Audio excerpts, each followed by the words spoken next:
mis 3 hijos ingratos decidieron deshacerse de mí de una vez por todas. Nos dejaron, a mi esposo Antonio y a mí, en una carretera desierta, abandonándonos a nuestra suerte para morir bajo el sol abrasador. Ustedes son una carga que ya no podemos soportar, dijeron, antes de acelerar el Mercedes negro y desaparecer en el horizonte. Días después, cuando el secreto que guardábamos con 7 llaves salió a la luz, fueron ellos quienes regresaron, humillados e implorando perdón. Pero antes de continuar, asegúrate de estar suscrito al canal y escribe en los comentarios, ¿desde dónde estás viendo este video? Nos encanta saber hasta dónde llegan nuestras historias. Todo comenzó un jueves por la mañana. Estaba en la cocina preparando café para todos, como lo había hecho durante más de 40 años. A los 72, mis manos ya no tenían la misma firmeza, pero aún podía freír huevos y hacer un café que José decía que era el mejor del mundo. Esa mañana, sin embargo, había un peso en el aire, una tensión que conocía bien después de meses viviendo con mis 3 hijos en la casa que alguna vez fue solo nuestra. Sentí los pasos de Claudia incluso antes de verla. Mi hija mayor entró en la cocina todavía en bata, con el rostro tan cerrado como una puerta con llave. «Mamá, ¿cuántos huevos estás friendo?» La pregunta llegó cargada de acusación. «Solo 4, hija. 1 para cada uno». Ella suspiró dramáticamente, arrojando una pila de facturas sobre la mesa. Inmediatamente reconocí las recetas médicas de José. Mi esposo había sufrido del corazón durante años y las medicinas eran nuestro mayor gasto. $600, mamá. 600. ¿Sabes cuánto representa eso en mi presupuesto mensual? No respondí. Las palabras se quedaron atrapadas en mi garganta como espinas de pescado.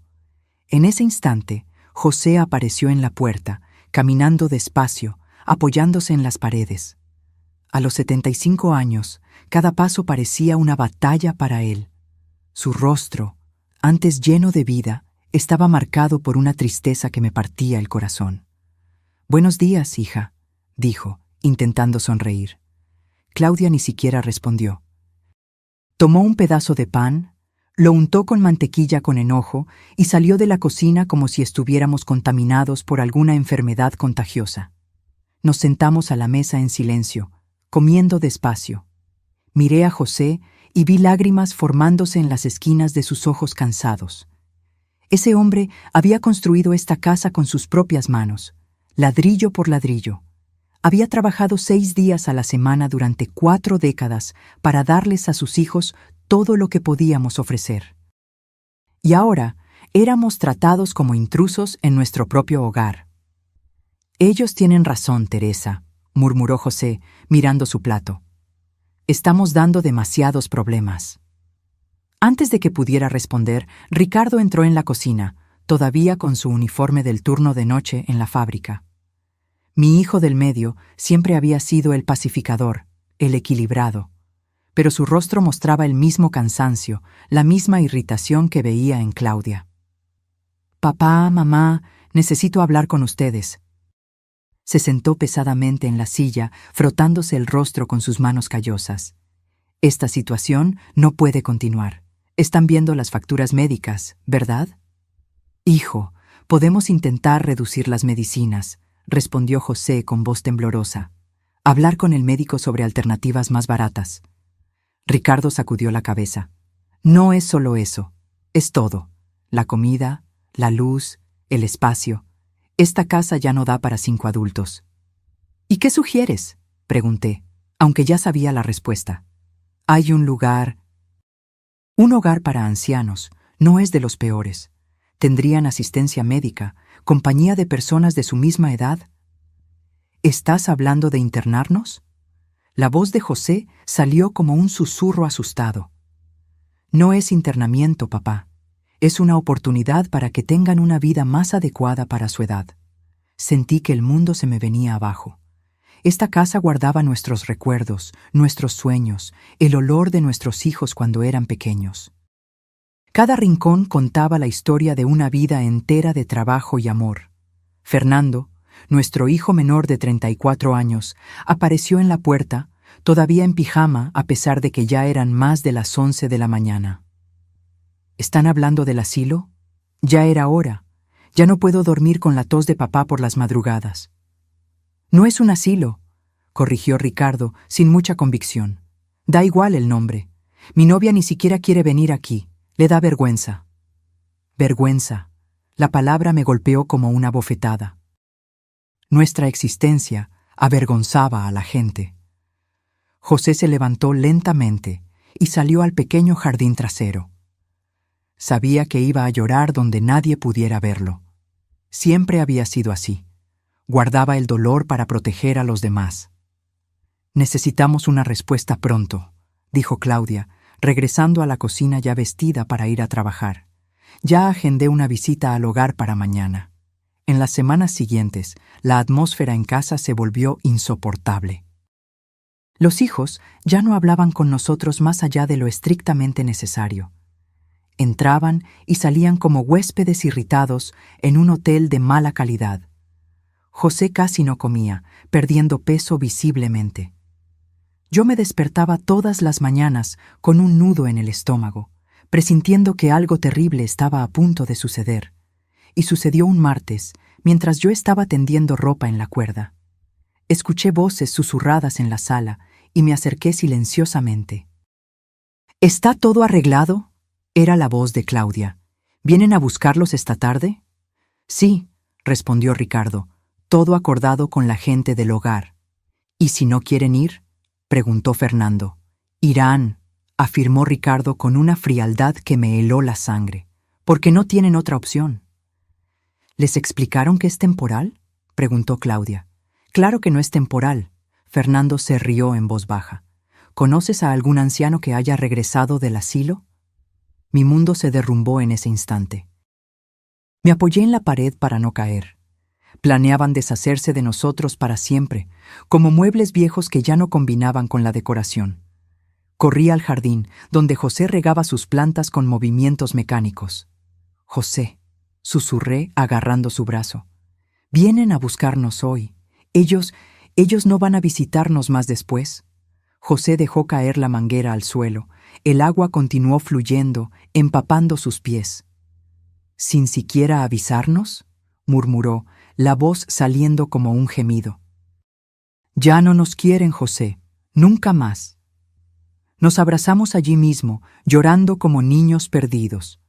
Una vida entera de sacrificios, y así era como terminaba. 2 horas después, llegó la gente del hogar de ancianos. 2 mujeres con uniformes blancos, sonrisas profesionales, palabras dulces y vacías. Nuestros hijos fingieron tristeza para las empleadas, prometieron visitas semanales, llamadas diarias. Entramos en la camioneta sin mirar atrás. A través de la ventana vi a Ricardo, Claudia y Fernando regresar rápidamente a la casa, como criminales huyendo de la escena del crimen. Teresa, susurró José, sosteniendo mi mano. ¿Cómo llegamos a esto? No tenía respuesta, solo lágrimas silenciosas que corrían mientras la camioneta se alejaba de la casa que construimos con tanto amor. En ese momento, no sabíamos que el destino estaba a punto de lanzar su propio golpe de justicia. Escondido en la vieja billetera de José, entre fotos antiguas y tarjetas amarillentas, había un sobre que lo cambiaría todo. El hogar de ancianos era exactamente como temía. Un edificio antiguo con olor a desinfectante y orina apenas disimulados por aromatizantes baratos. Nos pusieron en una habitación colectiva con otras 6 personas, separándonos con una cortina de tela que apenas ofrecía privacidad. Era un lugar donde la gente iba a morir lentamente, abandonada por las familias que juraron amarlos hasta el final. Las noches eran las peores. El gemido constante de los otros ancianos, el llanto ahogado en las almohadas, los llamados a los hijos que nunca vendrían. José casi no comía, se consumía a simple vista. Lo observaba todas las mañanas, viendo cómo su cuerpo se encogía, cómo sus ojos perdían el brillo día tras día. Teresa, susurró la tercera noche, cuando pensé que ya estaba dormido. No voy a aguantar estar aquí. Sostuve su mano debajo de la sábana áspera. Estábamos en camas separadas, pero estirábamos los brazos para mantener ese contacto que, después de 50 años de matrimonio, era tan necesario como el aire. Lo sé, mi viejo. Yo tampoco. ¿Llamaron los chicos?, preguntó, aunque ya sabía la respuesta. No, respondí, sintiendo el dolor en las palabras. No llamaron. Pasó una semana, luego otra. Ninguna llamada, ninguna visita. Era como si hubiéramos muerto para nuestros hijos en el momento en que entramos en esa camioneta. Las empleadas evitaban nuestras miradas cuando preguntábamos si había algún recado para nosotros. En la tercera semana, José tuvo una crisis durante la madrugada. Me desperté con su gemido ahogado y lo encontré apretándose el pecho, con el rostro contraído por el dolor. «¡José!», grité, saltando de la cama para ayudarlo. «¡Socorro! ¡Que alguien nos ayude!». La enfermera de turno tardó casi 10 minutos en aparecer. Cuando finalmente llegó, tenía la mirada aburrida de quien ya ha visto esa escena muchas veces. «Debe ser solo una indigestión», dijo, sin siquiera examinarlo bien. «No es indigestión», insistí. «Tiene problemas del corazón. Necesita ir a un hospital». Después de mucha insistencia, llamaron a una ambulancia. Esperé sola en la sala de emergencias durante horas, con las manos temblando de miedo y rabia. Intenté llamar a mis hijos, pero ninguno contestó. Dejé mensajes desesperados, implorando que vinieran. Nadie vino. El médico apareció alrededor de las 5 de la mañana, con el rostro serio. Doña Teresa, su esposo, tuvo un infarto. Logramos estabilizarlo, pero su estado es delicado. ¿Va a sobrevivir? Apenas podía formular la pregunta. Por ahora sí, pero necesitará cuidados intensivos en los próximos días. Pasé la noche entera sentada al lado de la cama de José en la UCI, observando los monitores, contando cada latido de su corazón como si fuera un tesoro precioso. De vez en cuando abría los ojos y trataba de sonreírme, pero pronto volvía a dormir bajo el efecto de los medicamentos. A la mañana siguiente, aún sin noticias de los hijos, fui al baño del hospital a lavarme la cara. Estaba exhausta, despeinada, con los ojos hinchados de tanto llorar. Mientras me secaba el rostro, noté mi reflejo en el espejo y no reconocí a la mujer que me devolvía la mirada. Parecía una extraña, alguien que había envejecido décadas en solo unas semanas. Volviendo a la habitación, encontré a una joven enfermera revisando los signos vitales de José. «¿Usted es la esposa?», preguntó, con una amabilidad que me tomó por sorpresa. «Sí, estamos casados desde hace 50 años». Ella sonrió, ajustando la almohada de José con cuidado. «Eso es hermoso. Raramente vemos parejas que hayan estado juntas tanto tiempo». Algo en la forma en que hablaba, en cómo cuidaba a José, me conmovió profundamente. Era el primer gesto de humanidad genuina que recibíamos en semanas. «¿Cómo se llama?», pregunté. «Clara», respondió. «Clara Oliveira». En los días siguientes, Clara se convirtió en nuestro ángel guardián en el hospital. Siempre aparecía en la habitación, incluso cuando no estaba asignada a cuidar de José. Traía una palabra amable, ajustaba las sábanas, a veces incluso me traía un café cuando notaba que no me había movido en horas. Un día, mientras José dormía, se sentó a mi lado. «Doña Teresa, disculpe la intromisión, pero ¿sus hijos no vienen a visitarlos?». Sacudí la cabeza, sintiendo que el nudo en mi garganta se apretaba. Ellos nos pusieron en un hogar de ancianos y nunca más aparecieron». Clara se quedó en silencio por unos momentos, sus ojos llenos de lágrimas. «Sabe, mi mamá trabaja como cuidadora de ancianos. Las historias que cuenta son desgarradoras». «Lo entiendo», respondí, aunque en realidad no lo entendía. ¿Cómo podía alguien entender el dolor de ser abandonado por los propios hijos? En realidad, mi esposo, Paulo, y yo hemos estado hablando mucho sobre eso últimamente. No comprendí de inmediato a dónde quería llegar. ¿Sobre qué, exactamente? Sobre cuánto nos gustaría tener abuelos en nuestras vidas. Los míos murieron cuando yo era pequeña, y los padres de Paulo viven en el extranjero. Extrañamos esa sabiduría, esa presencia que solo los mayores pueden ofrecer. Me quedé en silencio, insegura de qué responder. Clara continuó, vacilante. Tenemos una habitación extra en casa. No es gran cosa, pero es acogedora. Y yo trabajo aquí en el hospital. Puedo vigilar la salud de su José. Paulo tiene una pequeña tienda de reparaciones. Trabaja en casa. Nunca estarían solos. Mi corazón comenzó a latir más rápido. ¿Era posible que esta joven, prácticamente una extraña, estuviera ofreciendo lo que nuestros propios hijos nos habían negado? Clara, ¿estás invitándonos a vivir con ustedes?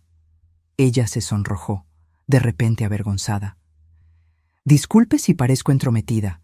Es que, bueno, Paulo y yo lo hemos hablado mucho. Creemos que podríamos ayudarnos mutuamente. Ustedes tendrían un hogar y nosotros tendríamos la familia que siempre quisimos. Las lágrimas corrieron libremente por mi rostro. No sabía qué decir. Era un milagro en medio de la desesperación, un faro en la oscuridad en la que se había convertido nuestra vida. Esa noche, cuando José se despertó más lúcido, le conté sobre la oferta de Clara. Vi sus ojos llenarse de lágrimas, la primera luz de esperanza iluminando su rostro en semanas. Ellos ni siquiera nos conocen, Teresa, susurró. ¿Por qué harían eso por nosotros? Tal vez existan personas buenas en el mundo, después de todo, respondí, sosteniendo su mano. Personas que ven valor donde nuestros propios hijos solo vieron una carga. Una semana después, cuando José recibió el alta, no regresamos al hogar de ancianos. Clara y Paulo vinieron a recogernos al hospital. Paulo era un joven alto y delgado, con una sonrisa fácil y manos callosas por el trabajo. Nos recibieron en su pequeño pero impecable apartamento, donde habían preparado una habitación especialmente para nosotros, con una cama de matrimonio, cortinas floreadas e incluso un florero con violetas en la ventana. No es mucho, pero es nuestro hogar, dijo Paulo, ayudando a José a acomodarse, y ahora es su hogar también. Esa primera noche, acostada al lado de José en la cama suave, sentí una paz que no experimentaba en meses. Él sostuvo mi mano como lo hacía todas las noches durante 50 años. Teresa, susurró en la oscuridad, quizás Dios no nos ha abandonado por completo, después de todo. Sonreí, aunque él no podía verme en la oscuridad. Quizás no, mi viejo, quizás no. Los días que siguieron fueron de adaptación y descubrimientos. Clara trabajaba en el hospital en turnos de 12 horas, pero siempre llegaba a casa con una sonrisa, preguntando cómo había sido nuestro día. Paulo trabajaba en el pequeño taller que había montado en el garaje del edificio, reparando aparatos electrónicos. A veces, José bajaba para estar con él, observando su trabajo, conversando sobre los tiempos en que él también reparaba cosas en casa. Comencé a cocinar de nuevo, algo que siempre me encantó hacer. Preparaba el almuerzo para todos, hacía pasteles y panes que Paulo y Clara devoraban con elogios sinceros. Por primera vez en mucho tiempo me sentía útil, valorada. Una tarde, mientras lavaba los platos del almuerzo, encontré algo en el bolsillo de la vieja chaqueta de José que había apartado para lavar. Era un sobre amarillento con el membrete de un bufete de abogados. Parecía haber estado allí mucho tiempo, olvidado. Lo abrí con cuidado y comencé a leer el contenido.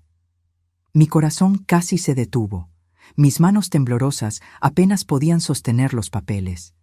Leí y releí cada palabra, incrédula. Según ese documento, mi padre, fallecido hacía más de 10 años, había dejado una herencia sustancial que estaba siendo administrada por un bufete de abogados. Habían intentado contactarnos varias veces en la antigua dirección, sin éxito. La herencia incluía 10 propiedades en el centro de la ciudad, todas alquiladas, y una cantidad en efectivo que, con los intereses acumulados, superaba los $20 millones. 20 millones. Más dinero del que José y yo jamás soñamos tener en toda nuestra vida de trabajo. Me senté en la silla de la cocina, con las piernas temblando. ¿Cómo había llegado ese sobre a la chaqueta de José? ¿Por qué nunca lo habíamos visto antes? Y entonces, como un relámpago, la comprensión me golpeó. Las cartas debieron haber llegado a nuestra antigua casa, cuando ya estábamos viviendo con nuestros hijos. Debieron haber interceptado todo. Esperé a que José regresara del taller con Paulo para mostrarle el documento. Cuando lo leyó, su rostro pasó de la incredulidad a la comprensión y finalmente a la rabia. Ellos lo sabían, Teresa. Nuestros hijos sabían de este dinero y aún así nos trataron como basura. Clara y Paulo estaban en la sala cuando les contamos sobre el descubrimiento.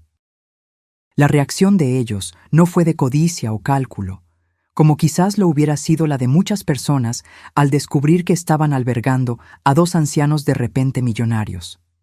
Fue de indignación genuina por la injusticia que habíamos sufrido.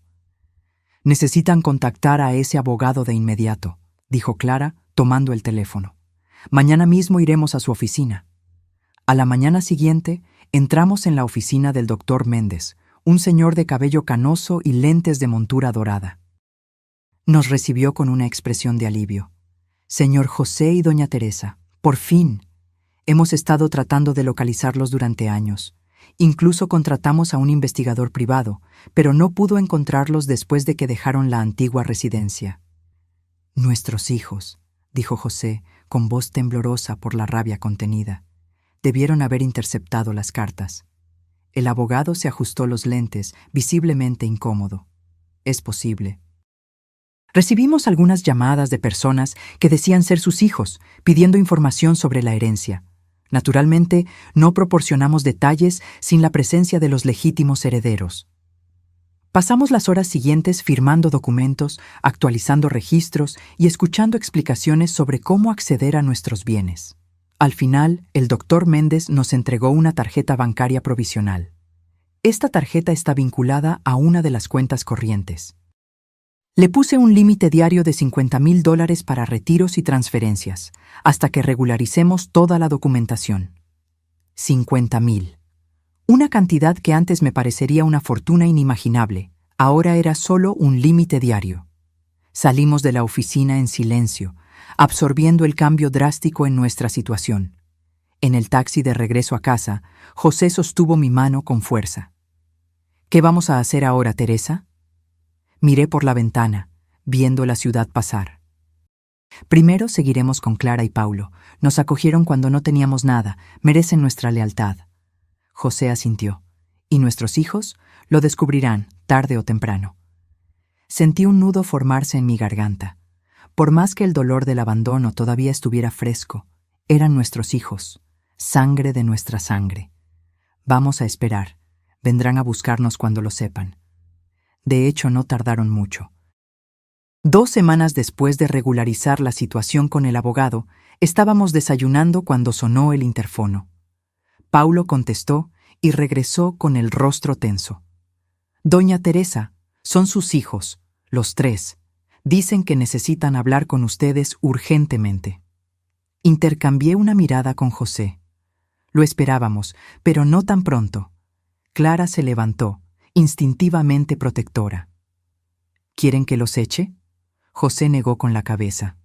«No, escucharemos lo que tienen que decir». Cuando abrí la puerta, apenas reconocí a mis propios hijos, todos vestidos impecablemente, como si fueran a una reunión importante. Claudia usaba joyas caras, Ricardo lucía un reloj que seguramente costaba varios salarios, y Fernando vestía una camisa de marca que jamás podría comprar con lo poco que trabajaba. «Mamá». Claudia se adelantó para abrazarme, pero retrocedí instintivamente. «Estábamos tan preocupados. Los buscamos por todas partes». La mentira salió tan fluida de sus labios que casi la creí, si no fuera por la expresión calculadora en sus ojos que nunca pudo ocultarme. «¿Buscaron dónde?», preguntó José con una calma que ocultaba la tormenta interior. ¿En el hogar de ancianos donde nos abandonaron? Ricardo asumió su tono conciliador de siempre. Papá, hubo un malentendido. Fuimos a visitarlos una semana después, pero nos dijeron que se habían escapado. ¿Y no pensaron en llamar a la policía? ¿A los hospitales? ¿No les preocupó que pudiéramos estar muertos en la orilla de alguna carretera? Los tres se miraron, incómodos. La verdad, continuó José, es que solo están aquí porque se enteraron del dinero. Un silencio pesado cayó sobre la sala. Finalmente, Claudia soltó un suspiro teatral. Está bien, seamos honestos. Sí, supimos de la herencia. Y vinimos porque queremos resolver esta situación como familia. ¿Como familia? Fue mi turno de hablar, la voz temblorosa de emoción contenida. ¿La misma familia que nos tiró como basura? ¿Que interceptó nuestras cartas durante años? ¿Que planeó abandonarnos para siempre en un hogar de horrores? Fernando, siempre el más impaciente, intervino. Miren, nos equivocamos. ¿Está bien? Todo el mundo se equivoca. Pero somos sus hijos. Este dinero es de la familia. Familia. La palabra sonaba como una broma cruel. ¿Saben quién es familia? Clara y Paulo. Dos jóvenes que no nos conocían de nada, pero nos acogieron cuando estábamos solos y desesperados, que nos cuidaron cuando José casi muere de tristeza y abandono. Ellos son familia.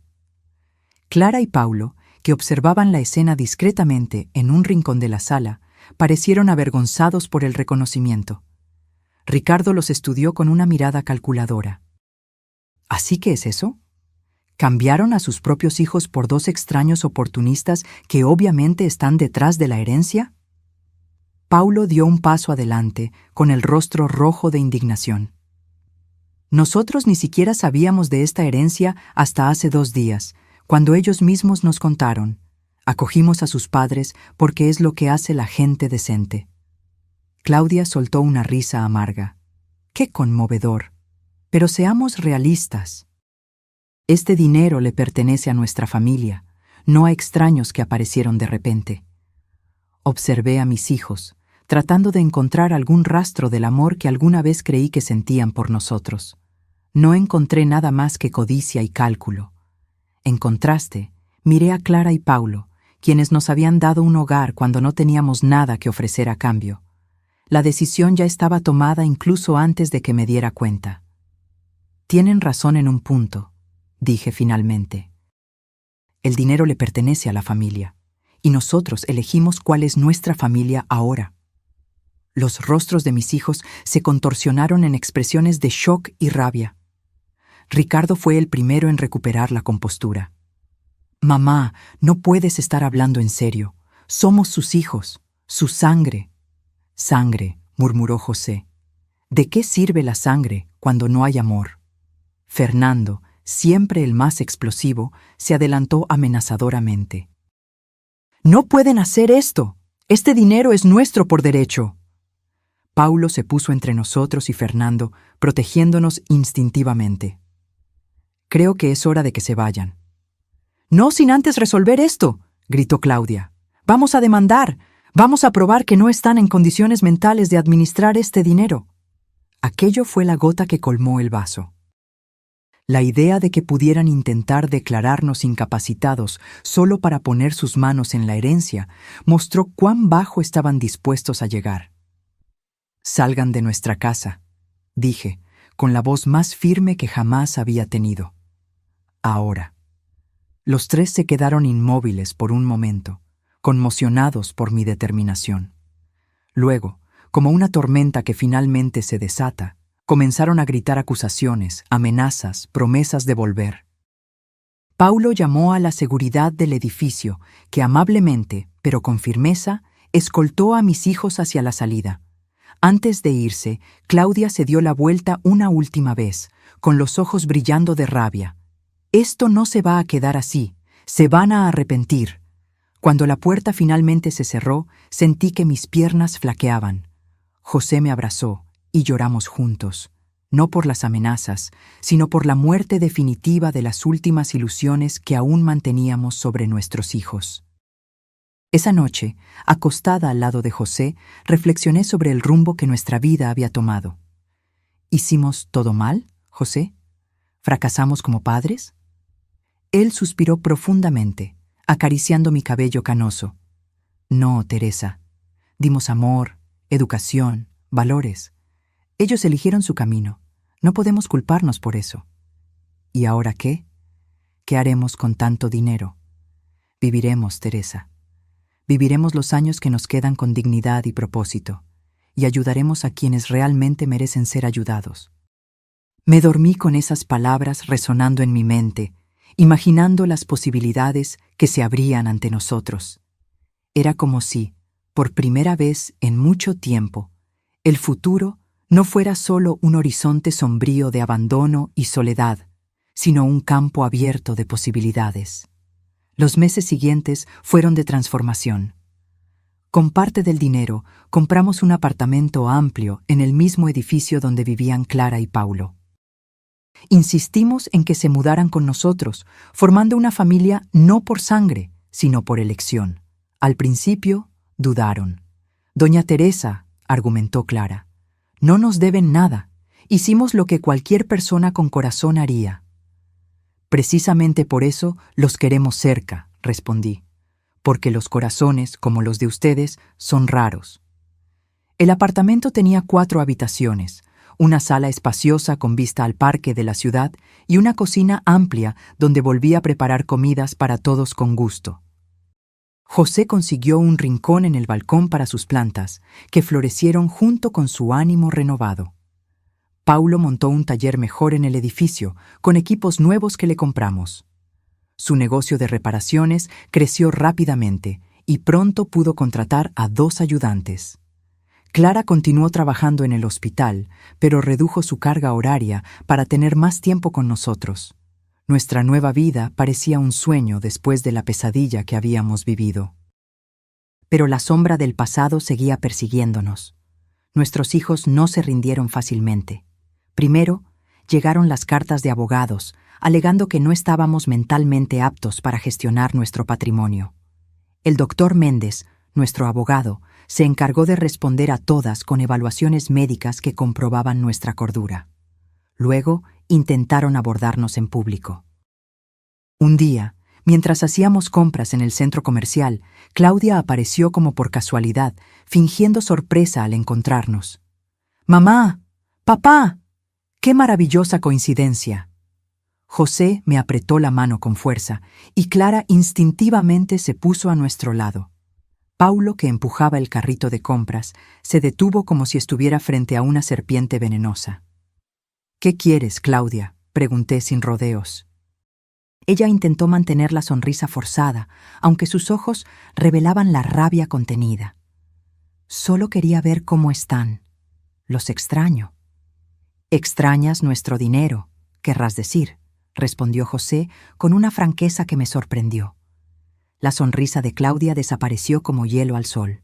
«Eso no es justo, papá. Somos una familia». «Lo éramos», corregí. «Ahora tenemos una nueva familia, una que nos valora por lo que somos, no por lo que tenemos». Clara y Paulo se mantuvieron en silencio, pero sus presencias firmes a nuestro lado decían más que cualquier palabra. Claudia los miró con desprecio apenas disimulado.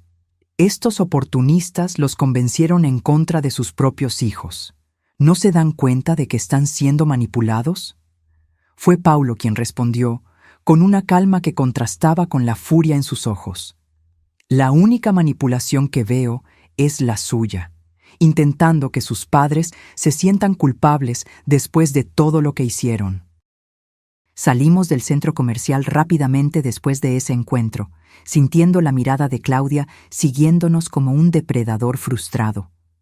De camino a casa, José se quedó en silencio, con el rostro tenso y pálido. «¿José?», lo llamé, preocupada. «¿Te sientes mal?». Él negó con la cabeza, pero vi una lágrima solitaria correr por su rostro arrugado. «Es solo que, por más que sé que hicieron algo mal, duele ver que se convirtieron en esas personas». Esa noche fue difícil. José tuvo pesadillas, despertándose varias veces llamando a los hijos, Yo lo abrazaba, tratando de alejar los fantasmas que lo atormentaban, pero sabía que algunas heridas eran demasiado profundas para sanar por completo. A la semana siguiente, recibí una llamada inesperada. Era Sonia, la esposa de Ricardo. Siempre tuvimos una relación cordial, aunque nunca cercana. Parecía nerviosa al teléfono. «Doña Teresa, ¿puedo encontrarla para hablar? ¿Solo nosotras dos?» Dudé, temiendo otra trampa de mis hijos, pero algo en su voz parecía sincero. «Está bien, pero quiero que sea en un lugar público». Nos encontramos en una cafetería en el centro. Sonia estaba abatida, con ojeras profundas y las manos temblando al sostener la taza de café. Esperó a que el mesero se alejara antes de hablar. Vine sin que Ricardo lo supiera. Si él descubre que estoy aquí... «¿Qué está pasando, Sonia?» Ella respiró hondo, como si estuviera tomando coraje. «Las cosas están complicadas desde que ustedes se fueron. Al principio pensé que realmente habían aceptado ir al hogar de ancianos. Ricardo decía que era lo mejor para todos, que estarían mejor cuidados allí». Me quedé en silencio, esperando que continuara. Cuando descubrí que se habían escapado, me asusté. Quise llamar a la policía, a los hospitales, pero Ricardo... Él dijo que ustedes estaban bien, que habían decidido vivir por su cuenta. ¿Y tú le creíste? Ella sacudió la cabeza, avergonzada. No por completo, pero él es mi esposo, y nunca imaginé... ¿Nunca imaginaste que nos habían abandonado para morir? Sonia se cubrió el rostro con las manos, llorando silenciosamente. Perdóneme, doña Teresa. Debería haber hecho más. Debería haber insistido. Sentí que la rabia se diluía un poco ante esa mujer rota frente a mí. ¿Por qué me cuentas esto ahora? Ella se secó las lágrimas con una servilleta. Porque ya no puedo más. Desde que se enteraron de la herencia, están obsesionados. Solo hablan de eso, solo planean cómo conseguir ese dinero. Ya no reconozco a mi esposo. ¿Y tus nietos? ¿Cómo están? La mención de los nietos pareció desencadenar una nueva ola de lágrimas. Los niños preguntan por ustedes, los extrañan, pero Ricardo les prohibió hablar del tema. Sentí un dolor agudo en el pecho. Mis nietos, privados incluso de mencionar nuestros nombres. ¿Qué quieres de mí, Sonia? Ella respiró hondo, pareciendo finalmente llegar al punto. Quiero pedirles que no corten por completo los lazos con sus nietos. Ellos no tienen la culpa de las elecciones de sus padres. Era una petición justa. Los niños realmente no tenían la culpa. ¿Cómo puedo verlos si Ricardo les prohibió incluso que hablen de nosotros? Yo podría traerlos a visitarlos cuando él esté trabajando. La propuesta era tentadora, pero peligrosa. ¿Eso no te pondría en riesgo? Sonia sonrió tristemente. Algunas cosas valen el riesgo, doña Teresa. Los niños necesitan saber que todavía tienen abuelos que los aman. Después de casi una hora de conversación, acordamos que Sonia traería a los nietos a visitarnos el siguiente domingo, mientras Ricardo estaría en un partido de fútbol con sus amigos. Volví a casa con sentimientos contradictorios. La alegría por la posibilidad de reencontrarme con los nietos se mezclaba con el miedo a más dolor, más conflictos. Cuando se lo conté a José, vi sus ojos iluminarse por primera vez en días. «Los nietecitos, Teresa. Vamos a ver a nuestros nietecitos». Clara y Paulo nos apoyaron, pero con cautela. «Tenemos que asegurarnos de que no sea una trampa», dijo Paulo. «¿Qué tal si me quedo cerca durante la visita? Solo para garantizar». El domingo acordado, arreglé el apartamento como si fuera a recibir a autoridades importantes. Hice galletas, pastel de chocolate, compré refrescos, preparé dulces. José caminaba de un lado a otro, nervioso como un adolescente antes de su primera cita. Cuando sonó el timbre, mi corazón casi se sale por la boca. Paulo abrió la puerta, cauteloso. Sonia entró con Miguel, de 10 años, y a Niña, de 7. Los niños parecían confundidos e intimidados. «¿Abuela?» Miguel llamó vacilante, buscándome con los ojos. No pude contener las lágrimas. Abrí los brazos y los dos corrieron hacia mí, hundiendo sus rostros en mi pecho como lo hacían cuando eran más pequeños. José se unió al abrazo, riendo y llorando al mismo tiempo. «Abuelo, ¿por qué desaparecieron?», preguntó a Niña con esa sinceridad cruel de los niños. «Papá dijo que ya no querían vernos». José tragó saliva, luchando para que la rabia no se le notara. «Eso no es verdad, mi princesa.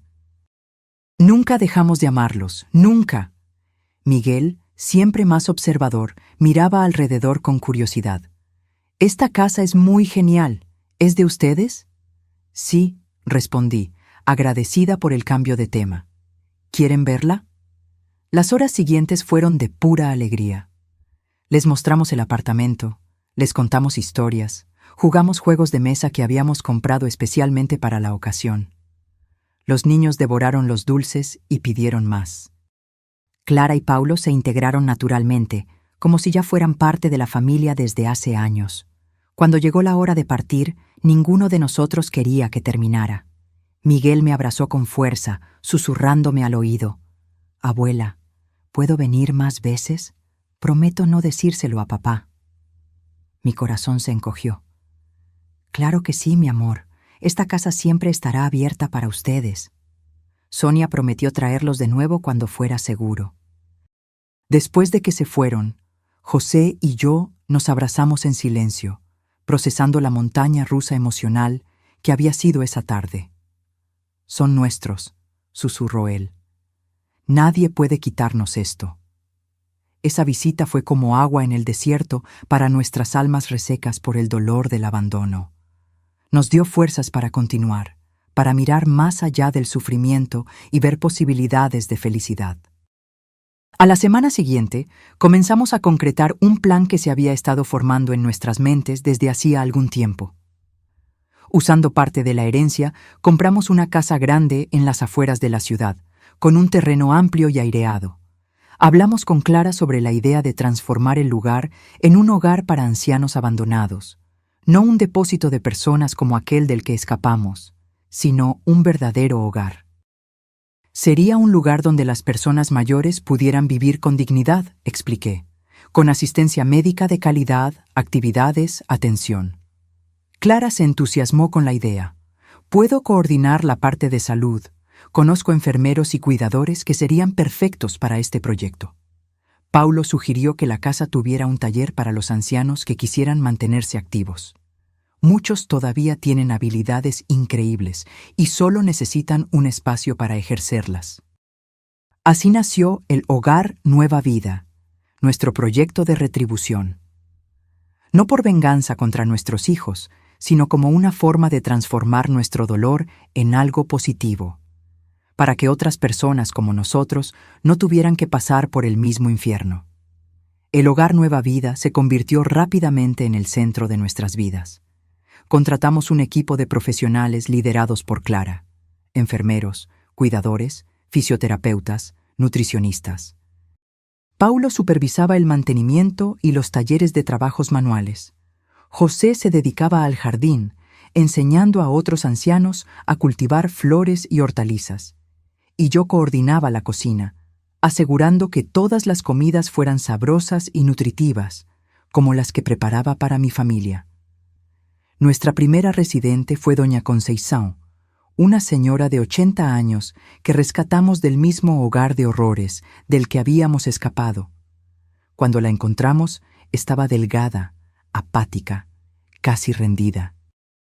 Sus hijos la visitaban una vez al año, en Navidad, por obligación. En el Hogar Nueva Vida, doña Conceição recuperó el brillo en los ojos. Descubrimos que había sido profesora de piano y le conseguimos un instrumento para que pudiera volver a tocar. Luego vino don Alberto, un ex carpintero de 78 años, abandonado en un hospital después de un derrame leve. La familia simplemente no regresó a buscarlo después del alta. En el taller de Paulo, don Alberto redescubrió la alegría de trabajar con la madera, incluso con sus limitaciones físicas. Pronto estaba enseñando a otros ancianos a hacer pequeños objetos, marcos de fotos, cajitas, juguetes. En 6 meses, el hogar tenía 15 residentes, cada uno con su historia de abandono, cada uno encontrando nuevos propósitos. Transformamos el sufrimiento en misión, y eso nos trajo una paz que no imaginábamos posible. Las visitas de los nietos continuaron, siempre a escondidas. A Miguel y a Niña les encantaba ir al hogar, donde jugaban con los abuelos y abuelas postizos, como llamaban cariñosamente a los residentes. Sonia se convirtió en una aliada importante, ayudándonos a mantener contacto con los niños sin que Ricardo lo supiera. Un día, sin embargo, sucedió lo inevitable. Estábamos almorzando con los nietos en el hogar cuando un coche familiar entró estridentemente en el estacionamiento. Ricardo salió dando un portazo, con el rostro contorsionado de furia. «¡Lo sabía! ¡Sabía que me estabas traicionando!», le gritó a Sonia, que palideció al instante. Los niños corrieron detrás de mí, asustados por la explosión de su padre. José se levantó, apoyándose en el bastón que usaba los días en que el dolor en las piernas era más fuerte. «Ricardo, cálmate. Los niños solo vinieron a visitar a sus abuelos». «¿Abuelos?», escupió la palabra como si fuera veneno. «Ya no son nada para nosotros. Eligieron el dinero en lugar de la familia». «¿Nosotros elegimos el dinero?». La voz de José temblaba, pero no de miedo, sino de indignación. «Ustedes que nos abandonaron cuando pensaban que no teníamos nada. Ustedes que escondieron nuestras cartas, que mintieron, que nos tiraron en un lugar para morir». Ricardo se adelantó amenazadoramente, pero Paulo y 2 empleados del hogar se interpusieron entre él y nosotros. «Salga de aquí ahora», dijo Paulo con una autoridad tranquila, «o llamaremos a la policía». «¿La policía?». Ricardo se rió amargamente. «¿Por qué? ¿Por querer proteger a mis hijos de ancianos manipuladores?». En ese momento, Miguel dio un paso al frente, enfrentándose a su padre con una valentía sorprendente para sus 10 años. «Papá, estás mintiendo. El abuelo y la abuela nunca nos manipularon. Son ustedes los que no nos dejan verlos». Ricardo pareció aturdido por la intervención de su hijo. Por un momento, vi un destello de vergüenza en sus ojos, pero pasó rápido, reemplazado por la rabia familiar. «Al coche, todos ustedes, ahora». Los niños lloraron, implorando quedarse un poco más. Sonia intentó calmarlos, prometiendo que volverían, pero yo sabía, por la mirada dura de Ricardo, que él haría cualquier cosa para que eso no sucediera. Antes de irse, Ricardo se detuvo en la puerta, señalándonos con el dedo como una amenaza. «Esto va a terminar. Ya verán. Nadie me roba a mis hijos». Después de que se fueron, me derrumbé en una silla, sintiendo el peso de cada uno de mis 72 años. José se acercó, poniendo su mano en mi hombro. «Ellos van a volver, Teresa. Algún día lo entenderán». «¿Pero cuándo, José? ¿Cuánto tiempo más nos queda en esta vida?». Él no tenía respuesta. Nadie la tenía. A la semana siguiente, recibimos una notificación judicial. Ricardo estaba pidiendo la custodia exclusiva de los hijos, alegando que Sonia era mentalmente inestable por llevarnos a los niños a escondidas. También solicitaba una orden de restricción que nos impediría ver a los nietos. El doctor Méndez, nuestro abogado, intentó tranquilizarnos. «Esto es claramente una represalia. Ningún juez impedirá que los abuelos vean a sus nietos sin un motivo muy serio». Pero yo no estaba tan segura. Había visto el odio en los ojos de Ricardo. Él haría cualquier cosa para lastimarnos, incluso si eso significaba usar a sus propios hijos como armas. La audiencia fue programada para el mes siguiente. Nos preparamos lo mejor que pudimos, reuniendo testimonios sobre nuestro carácter, sobre la calidad del hogar Nueva Vida, sobre lo bien que los niños eran tratados durante las visitas. Mientras tanto, no tuvimos más noticias de Sonia o de los nietos.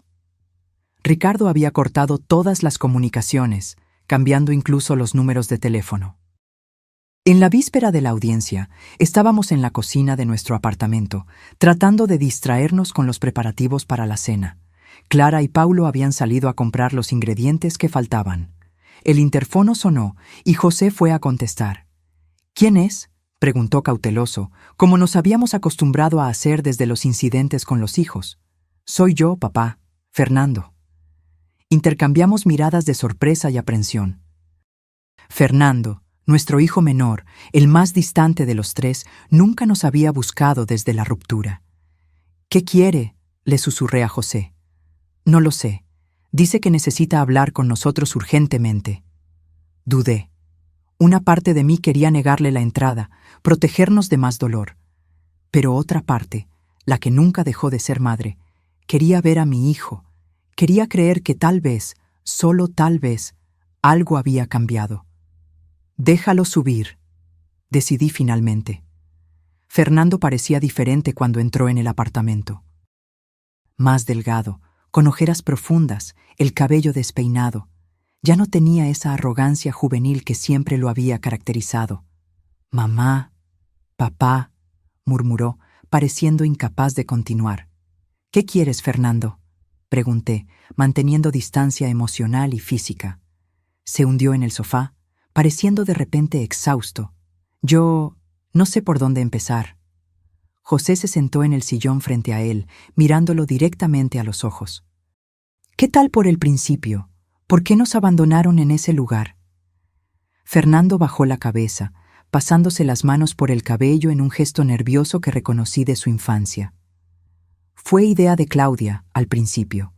Dijo que ustedes daban mucho trabajo, que costaban demasiado. Ricardo estuvo de acuerdo de inmediato. Dijo que era la solución más lógica. Yo dudó. Solo seguí lo que ellos decían. Siempre fue así. ¿Y las cartas?, pregunté. ¿Las cartas sobre la herencia que escondieron de nosotros durante años? Fernando levantó la mirada, sorprendido. ¿Ustedes saben eso? Claro que lo sabemos. ¿Cómo creen que descubrimos lo del dinero? Él respiró hondo. Fue Claudia quien encontró la primera carta. Se la mostró a Ricardo y ellos decidieron guardarla. Yo solo me enteré cuando ustedes ya estaban en el hogar de ancianos. Y aún así, no hiciste nada, observó José, sin acusación en la voz, solo constatando un hecho. No, admitió Fernando. No hice nada. Un silencio pesado cayó sobre nosotros. El aire parecía denso, con décadas de resentimientos, traiciones, omisiones. ¿Por qué estás aquí ahora?, pregunté finalmente. Fernando sacó un sobre arrugado del bolsillo de su chaqueta. Ricardo está planeando algo. Algo para tratar de quitarles el dinero de todos modos. Lo oí hablando con un abogado sobre... Dudó de nuevo. Sobre probar que ustedes son mentalmente incapaces.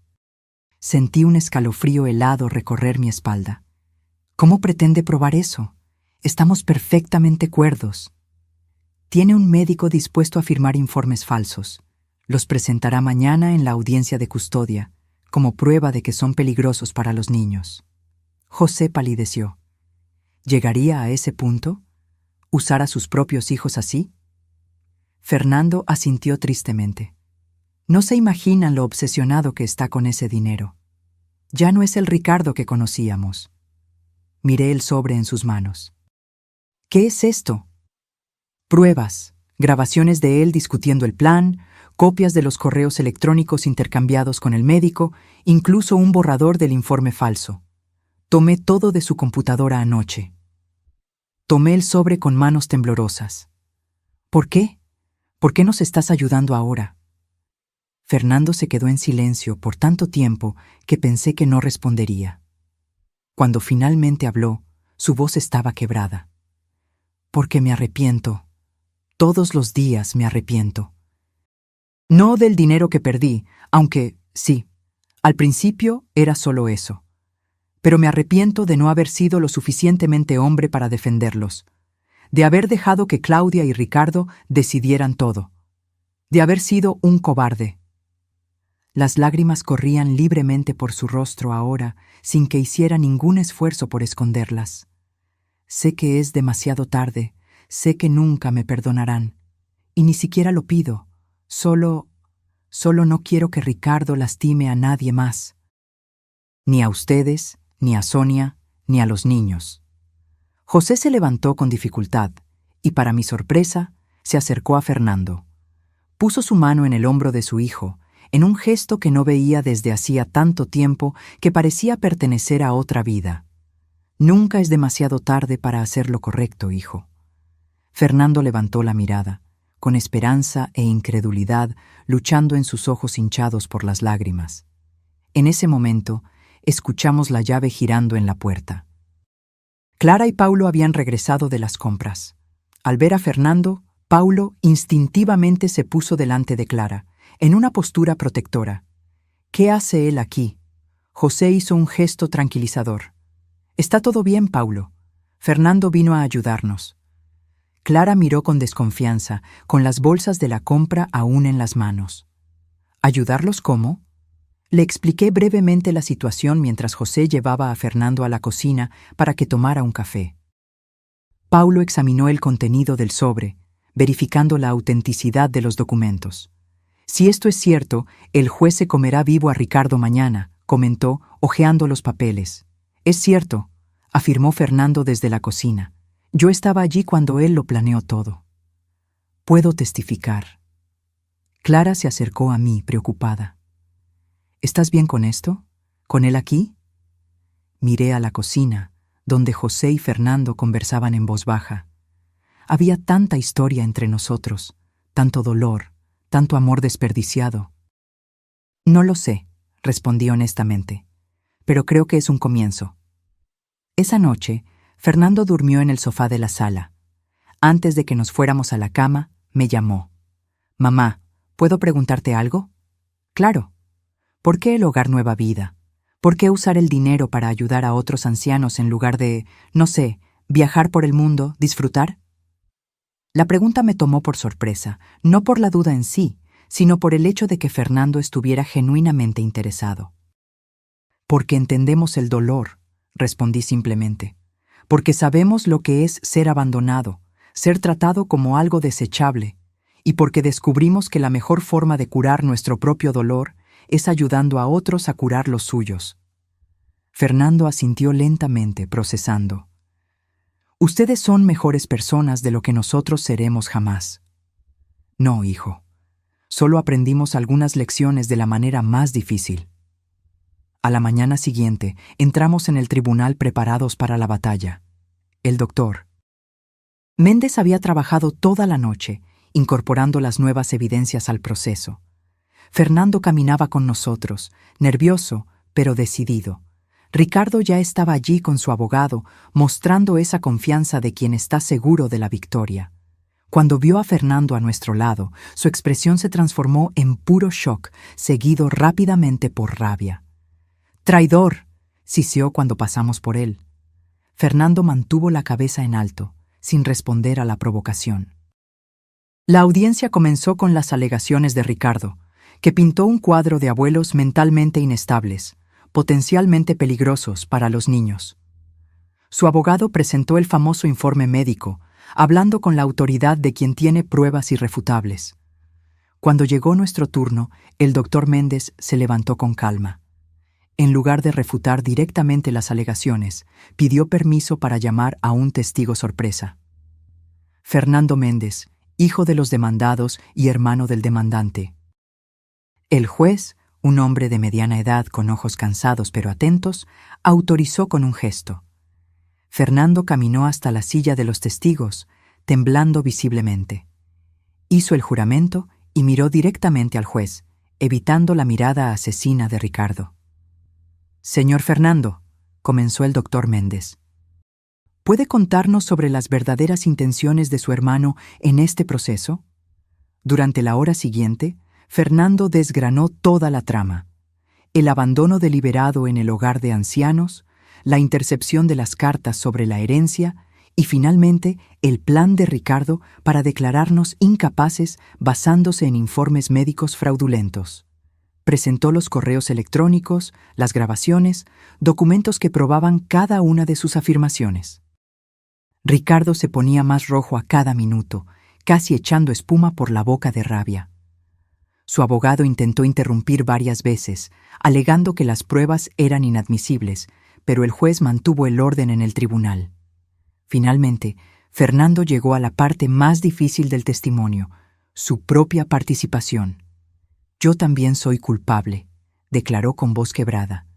«No tuve el coraje de impedirlo, no defendí a mis padres cuando lo necesitaban.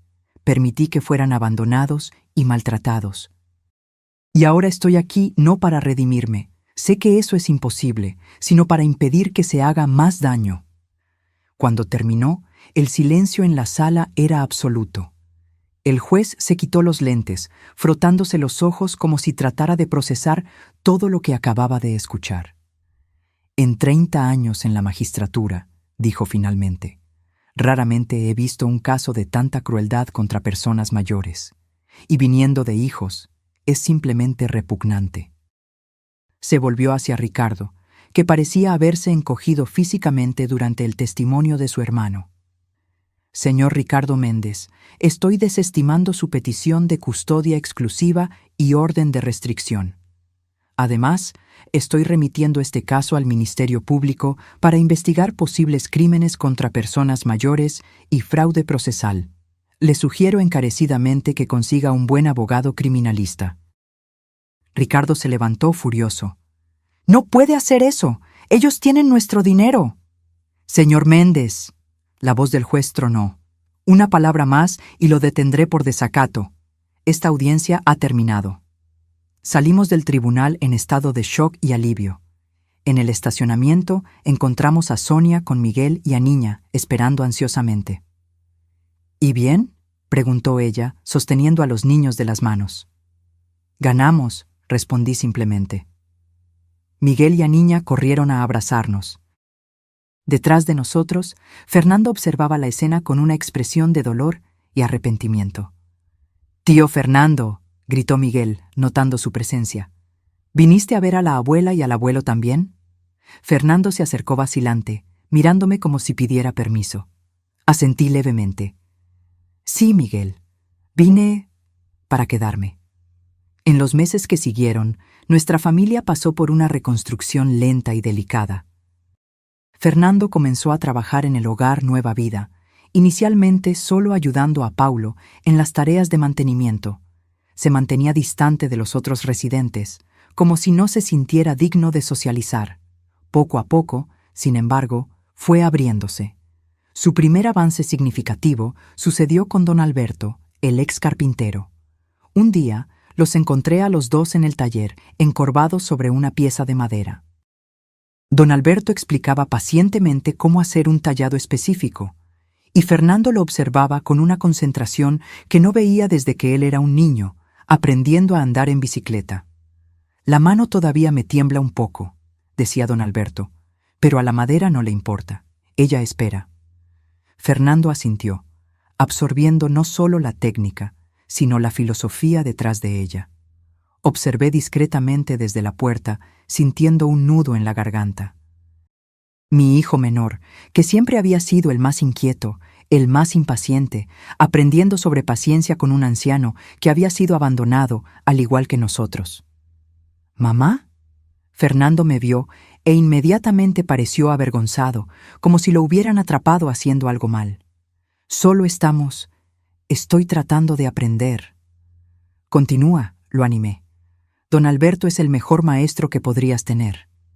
El anciano sonrió, mostrando los pocos dientes que le quedaban. «Su hijo tiene talento, doña Teresa. Buenas manos para la madera». Los dejé trabajando y me fui a la cocina del hogar, donde supervisaba el almuerzo de los residentes. José estaba en el jardín, como siempre, ahora acompañado por 3 o 4 ancianos que se habían convertido en sus aprendices en el arte del cultivo. Clara llegó corriendo, entusiasmada con una noticia. «Doña Teresa, la Secretaría de Asistencia Social aprobó nuestra solicitud. El Hogar Nueva Vida ahora es oficialmente reconocido como institución de utilidad pública». La abracé, feliz por el logro. Significaba más que un reconocimiento. Significaba que podíamos expandirnos, recibir a más ancianos, ofrecer más servicios. «Su sueño está creciendo», comentó Clara, observando a los residentes que conversaban animadamente en la sala de estar. Mira cuánto bien están haciendo. Nuestro sueño, corregí. Sin ti y Paulo, esto nunca habría salido del papel. Por la noche, regresamos a nuestro apartamento. Fernando ahora vivía en un pequeño estudio en el mismo edificio, tratando de reconstruir su vida lejos de la influencia tóxica de sus hermanos. Ocasionalmente cenaba con nosotros, aún cauteloso, como si pisara sobre huevos, temiendo el rechazo en cualquier momento. «¿Qué tal tu día?», le pregunté mientras le servía la sopa que había preparado. Fernando dudó, revolviendo el líquido humeante con la cuchara. «Bueno, don Alberto me está enseñando a hacer una caja de joyas. Dice que puedo regalársela a alguien especial cuando la termine». «Eso es maravilloso», comentó José. «Siempre pensé que tenías habilidad para los trabajos manuales, desde pequeño». Fernando pareció sorprendido. «¿De verdad?». «Claro. ¿Recuerdas esa casita de pájaros que hiciste en la escuela? Era la mejor de la clase». Una sonrisa tímida apareció en el rostro de mi hijo. Esos pequeños momentos de reconexión, de recuerdos compartidos, eran preciosos, como piedras en un camino que estábamos reconstruyendo, paso a paso. «Hoy tuve noticias de Sonia», comenté, cambiando de tema. «Parece que Ricardo no está cooperando mucho con las visitas de los nietos». La sonrisa de Fernando desapareció. Siempre ha sido terco, y ahora con el proceso criminal está más amargado que nunca. Ricardo enfrentaba acusaciones de fraude procesal e intento de estafa por el informe médico falso. Claudia, aunque no estaba directamente involucrada en esa parte, también respondía por abandono de personas mayores. Los procesos avanzaban lentamente en la justicia. «Los niños preguntaron si pueden venir el domingo», continué. «Sonia dijo que los traerá, aunque a Ricardo no le guste». «Puedo quedarme en mi apartamento ese día si prefieren», ofreció Fernando mirando el plato. «Sé que mi presencia puede complicar las cosas». José puso su mano sobre el brazo de su hijo. «No, ahora eres parte de la familia. A los chicos les gustará ver a su tío». Fernando asintió, demasiado emocionado para responder. El domingo llegó rápidamente. Miguel y Aniña vinieron con Sonia, trayendo dibujos que habían hecho en la escuela. Fernando estaba nervioso, esperando el rechazo de los niños. Para su sorpresa, Miguel corrió a abrazarlo. «Tío Fernando, la abuela dijo que estás haciendo juguetes de madera. ¿Puedes hacerme un camión?». La tensión se disolvió instantáneamente. Fernando prometió que haría el mejor camión de madera que Miguel jamás hubiera visto. Aniña pidió una casita de muñecas, y pronto todos estaban sentados en la mesa, dibujando proyectos para los juguetes. Observé la escena con el corazón desbordado. No era una reconciliación completa. Algunas heridas eran demasiado profundas para sanar por completo. Pero era un nuevo comienzo, una oportunidad para construir algo diferente. Sonia me llevó a un rincón, lejos de los demás. «Tengo noticias», susurró. «No son buenas». Mi corazón se aceleró. «¿Qué pasó?». «Ricardo está tratando de vender la casa, nuestra casa donde vivimos con los niños». «¿Cómo? ¿Por qué?». «Tiene serios problemas financieros, los procesos, los abogados, y parece que perdió su trabajo por el escándalo. Anda bebiendo mucho, está agresivo». Sentí una punzada de culpa que intenté alejar. Ricardo se había buscado eso con sus elecciones. «¿Tienen a dónde ir? Si necesitan...». Sonia me interrumpió con un gesto. «No estoy pidiendo dinero, doña Teresa. Solo quería que lo supiera. Las cosas se están desmoronando para él. Para todos nosotros, en realidad». Miré a los niños jugando con Fernando y José, inocentes en medio de una guerra de adultos. «¿Qué vas a hacer?». Ella suspiró profundamente. «Estoy pensando en separarme. Ya no es el hombre con el que me casé. Está consumido por el odio, por la obsesión». La abracé instintivamente. «Si necesitas cualquier cosa, aquí estamos». Cuando le conté la conversación a José, más tarde, se quedó pensativo. «Ricardo siempre fue demasiado orgulloso», comentó. «Ese orgullo lo va a destruir si no cambia». «¿Qué podemos hacer?». José miró por la ventana, hacia la ciudad iluminada. Nada, lamentablemente. Cada uno tiene que encontrar su propio camino. Nosotros les ofrecimos nuestro perdón, nuestra puerta abierta. El resto depende de él. 2 semanas después, Fernando apareció en nuestro apartamento más temprano de lo habitual, con el rostro pálido. «¿Qué pasó?», pregunté, reconociendo de inmediato los signos de perturbación. «Es Ricardo», respondió sentándose pesadamente. «Sufrió un accidente. Está en el hospital». José bajó el periódico que estaba leyendo. «¿Qué tipo de accidente?» «Chocó el coche. Estaba borracho». Fernando se pasó las manos por el rostro. «Sonia me acaba de llamar. Dijo que está en la UCI, en situación crítica». Sentí que mi mundo se movía. Por más que Ricardo nos hubiera lastimado, por más rabia que sintiera, todavía era mi hijo. La idea de perderlo era insoportable. «Tenemos que ir al hospital», decidí de inmediato. José asintió, ya levantándose para buscar los abrigos. Fernando parecía sorprendido. «¿De verdad quieren ir? ¿Después de todo lo que él hizo?» «Fernando», dijo José con suavidad, «cuando tienes hijos, el amor nunca se acaba por completo. Puede quedar enterrado, puede transformarse, pero nunca desaparece». En el hospital encontramos a Sonia con los ojos hinchados de tanto llorar. Miguel y Aniña estaban con su abuela materna, protegidos del drama que se desarrollaba. El médico nos informó que Ricardo había sufrido un traumatismo craneal y una hemorragia interna. Le habían hecho una cirugía de emergencia, pero las próximas 48 horas serían cruciales. «Estaba tan trastornado los últimos días», contó Sonia. «Comenzó a beber temprano, salió conduciendo como un loco. El policía que atendió el accidente dijo que chocó contra un poste a más de 100 por hora. Esperamos en la sala de espera. El tiempo se arrastraba con la lentitud peculiar de los momentos de crisis. Fernando caminaba de un lado a otro. José sostenía mi mano, ambos perdidos en pensamientos y oraciones silenciosas. Cuando el médico regresó, su rostro serio nos contó la historia antes incluso de que hablara. «Lo siento», dijo simplemente. «Hicimos todo lo que pudimos». Sonia se desplomó en una silla, sollozando. Fernando se apoyó en la pared como si sus piernas ya no pudieran sostenerlo. José me abrazó fuerte y sentí sus lágrimas calientes contra mi cuello. Lloré por el hijo que había perdido 2 veces, una por la codicia, otra por la muerte. Lloré por el niño que alguna vez había sido, por el hombre en el que podría haberse convertido si hubiera tomado decisiones diferentes. En los días siguientes, como en una neblina, organizamos el funeral. Claudia apareció, con el rostro marcado no solo por el luto, sino por el miedo.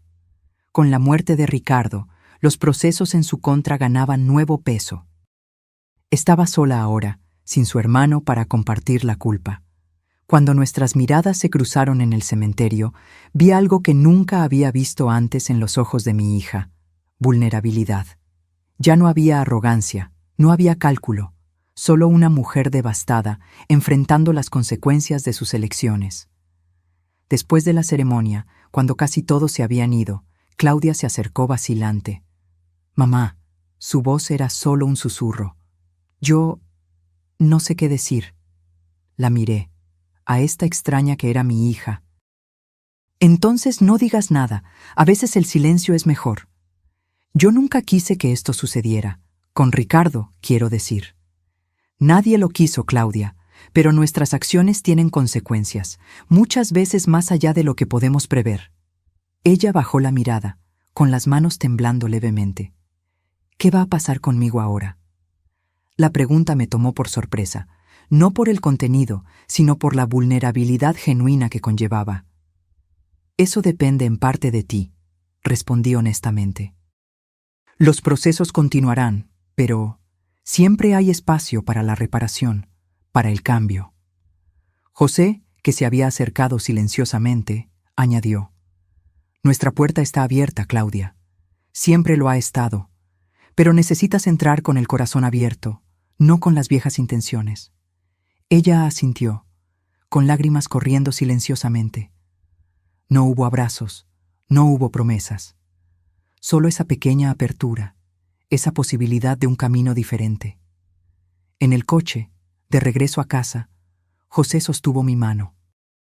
¿Crees que ella realmente cambiará?, pregunté. No lo sé, respondió él con honestidad, pero todos merecen la oportunidad de intentarlo. Esa noche, mirando las fotos antiguas de nuestra familia, los 3 hijos pequeños, sonrientes, aún no marcados por las decisiones que tomarían, sentí una profunda melancolía. Tantas posibilidades, tantos caminos que podrían haberse tomado. No te tortures, mi amor, susurró José, sentándose a mi lado. El pasado ya pasó, solo podemos construir el futuro.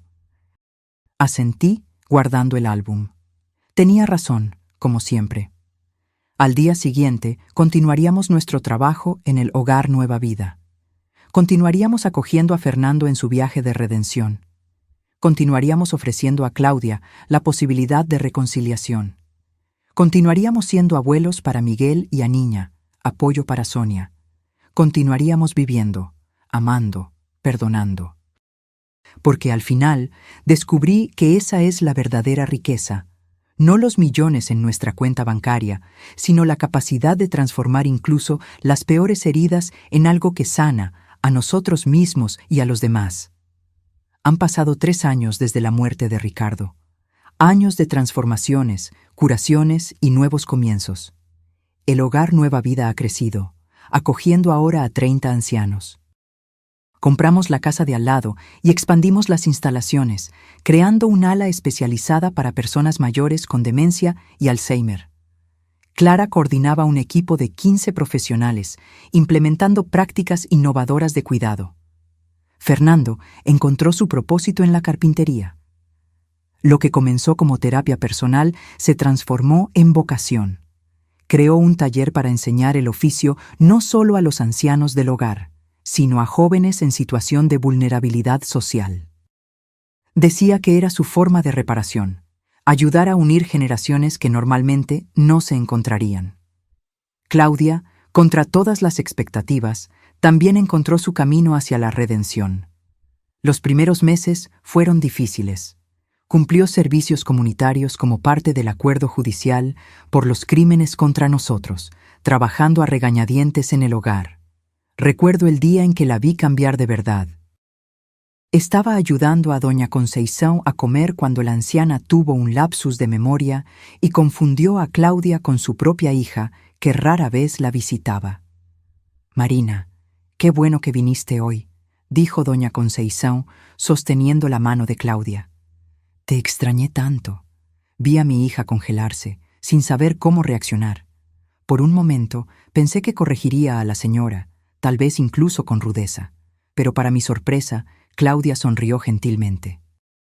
«Estoy aquí ahora», dijo simplemente, apretando la mano de la anciana. «¿Cómo se siente hoy?» Cuando doña Conceição se durmió después de la comida, Claudia salió de la sala visiblemente afectada. La encontré en el jardín, llorando silenciosamente. «Me llamó hija», murmuró cuando me acerqué. «Cree que su hija la abandonó, como nosotros hicimos con ustedes».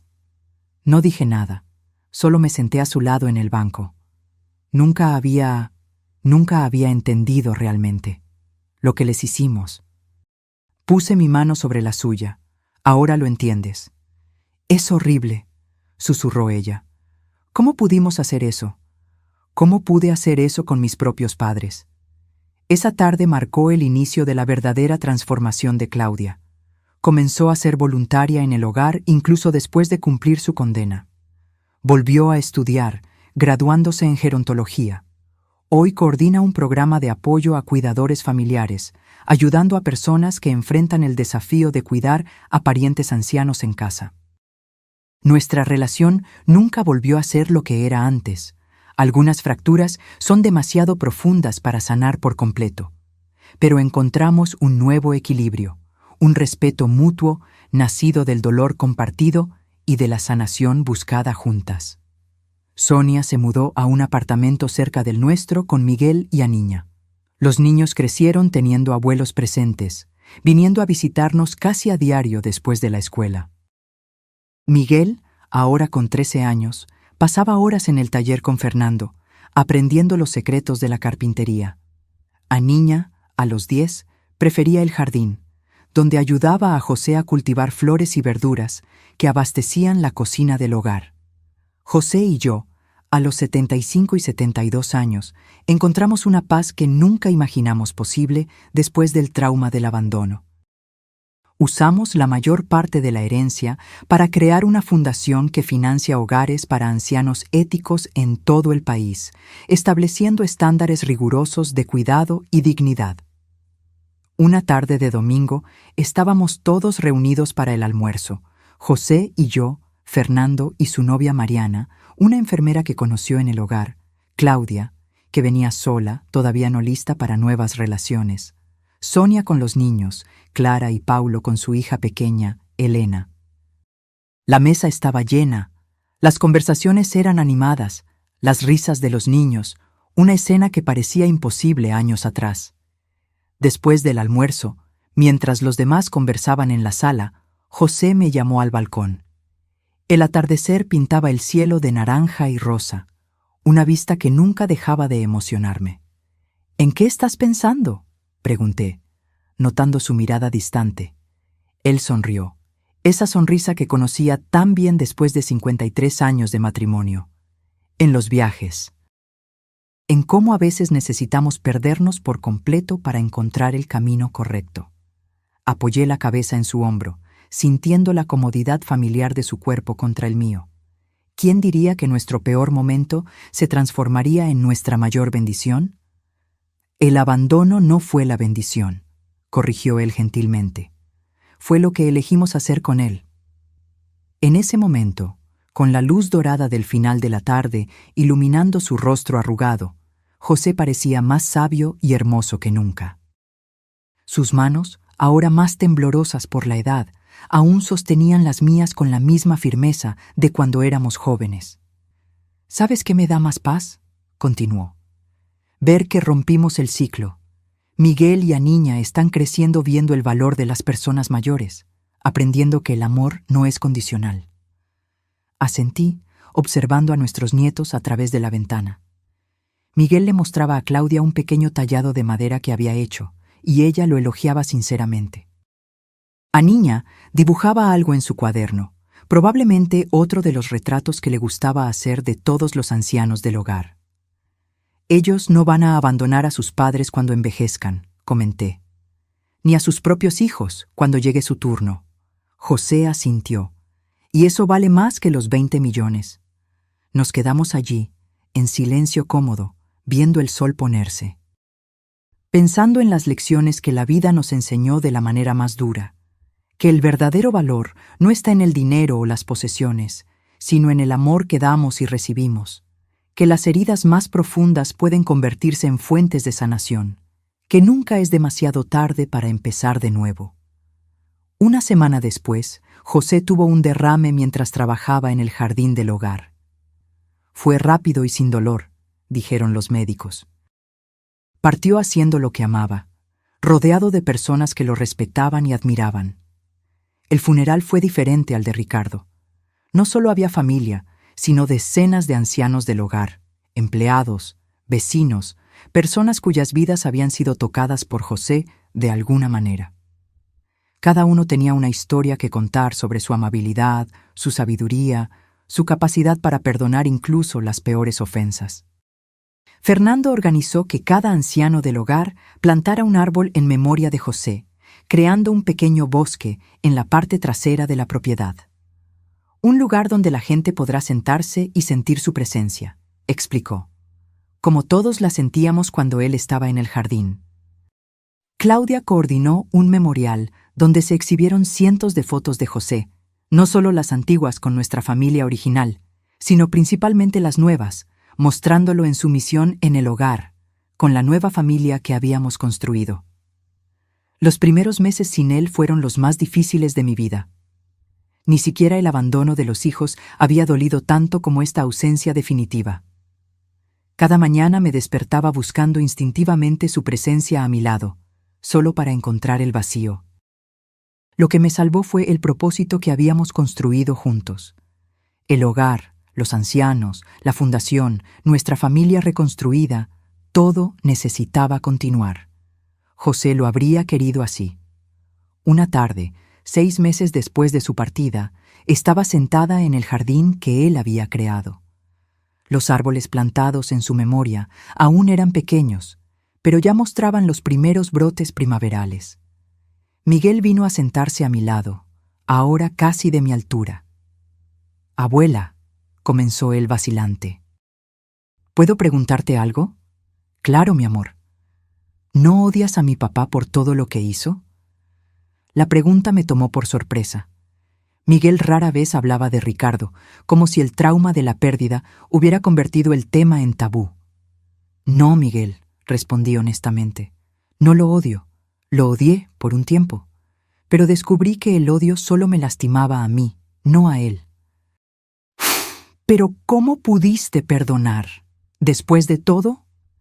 Miré el rostro joven de mi nieto, que ya mostraba rasgos del hombre que sería algún día, y elegí mis palabras con cuidado. Perdonar no significa olvidar o fingir que el daño no sucedió. Significa elegir no dejar que el rencor controle tu vida. Tu padre cometió errores terribles, pero también era una persona compleja, con sus propios dolores y limitaciones. Miguel se quedó en silencio, absorbiendo. Lo que aprendí, Miguel, es que la vida es demasiado corta para vivirla con rabia. Tu abuelo José solía decir que el rencor es como beber veneno esperando que el otro muera. El niño sonrió levemente, reconociendo el tipo de sabiduría que su abuelo solía compartir. «Lo extraño», dijo en voz baja. «Yo también, mi amor, todos los días». Nos quedamos allí sentados, abuela y nieto, compartiendo el silencio cómodo que solo existe cuando hay verdadera comprensión. Observé los árboles jóvenes balanceándose con la brisa ligera y pensé en todas las vidas que aún se beneficiarían de la sombra que algún día ofrecerían, así como tantas personas se beneficiaban del legado que José y yo habíamos construido a partir de nuestro dolor. La vida continúa su ciclo, con pérdidas y ganancias, abandonos y acogimientos, finales y nuevos comienzos. Lo importante, descubrí finalmente, es la elección que hacemos ante cada golpe, ante cada herida, dejar que nos endurezcan y amarguen, o usarlas como fuente de sabiduría y compasión. José y yo elegimos el segundo camino, y aunque él ya no esté aquí para ver los frutos, sé que su esencia vive en cada rincón del hogar Nueva Vida, en cada sonrisa de un anciano que recuperó la dignidad, en cada abrazo de nuestros nietos, en cada gesto de redención de nuestros hijos. Nuestros hijos nos tiraron como basura, creyendo que éramos solo una carga. No sabían que estaban descartando no solo $20 millones, sino el amor más valioso que podrían haber recibido. Algunos aprendieron la lección a tiempo, otros, lamentablemente, no. En cuanto a mí, continúo mi viaje, agradecida por cada día, por cada recuerdo, por cada oportunidad de transformar el dolor en propósito. No sé cuánto tiempo más me queda en esta vida, pero sé que cuando llegue mi hora de partir, no dejaré solo dinero o propiedades. Dejaré un legado de perdón, de reconstrucción, de amor que persiste a pesar de las peores traiciones. Un legado que vale mucho más que 20 millones. Ahora, si te gustó esta historia, dale clic a este próximo video que aparece en la pantalla, porque en él hay una historia de traición y cambio como nunca has visto antes.